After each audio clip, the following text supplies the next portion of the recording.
For more on energy legislation and the outlook for the oil industry, I'm joined by Kevin Book. He's the managing director at Washington policy analysis firm ClearView Energy Partners. Kevin, nice to see you again. And this meeting was delayed by these other circumstances. But what's the outlook for the energy bill, given what's happened with BP? Yeah, I think it might be easy to say, wow, the president doesn't care about energy and climate because he's put Afghanistan, if you will, first. But actually, the thing that's going on here is that the president doesn't care about energy and climate as much as he cares about everything else, because politically, it isn't a winning issue. If you look at where there's leadership, there's a very weak leadership on the Hill, a very weak leadership in the White House. We think that odds for the bill right now, without support from Lindsey Graham, without coal state Democrats behind it, right, without an oil spill containment, very weak indeed. But also without the support of the drillers, which I'm sure the relationship has gone from bad to worse.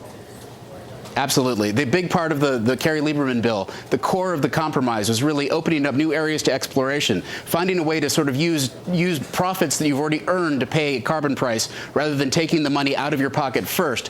In his speech 2 weeks ago, the Oval Office speech, President Obama said, let's look at last year's bill. That's not a ringing endorsement of a compromise this year. Okay, so putting aside this legislation issue, which looks like it's going to be tabled for a little bit of time, or at least it's going to take a while, what did you make of the judgment yesterday in Louisiana, and how is that going to affect your relationship between the oil drillers and the White House?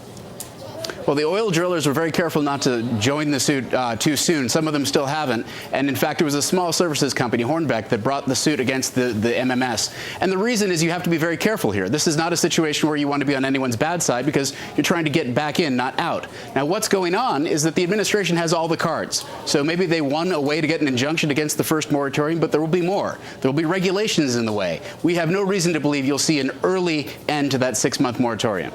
But didn't you say, Kevin, that maybe the White House is not that upset about this lifting of the ban by the judge? Oh, no, they're not at all disappointed to have a reason to do something or look responsive. They kind of put themselves in a box here. By shutting down the entire Deepwater, they said this is all too unsafe, we can't proceed. If they do anything now, they'll be violating that commitment to safety. On the other hand, if they're forced to do it and they can do something very small, they can win on both sides. And politically, that's probably what we expect to see. Politically, did they blow it, though? Did they blow it by putting this all ban on all drilling over 500 feet? I think that was a challenging decision to take. It was done in the spirit of trying to make sure that they were never perceived as unsafe. On the other hand, the jobs impact could be tremendous. They have a way to make a small save symbolically. In practical terms, though, it's jobs that get you reelected. This could be a problem in a couple years. Kevin, nice to see you. Appreciate it. Kevin Book of ClearView Energy Partners talking more about energy policy.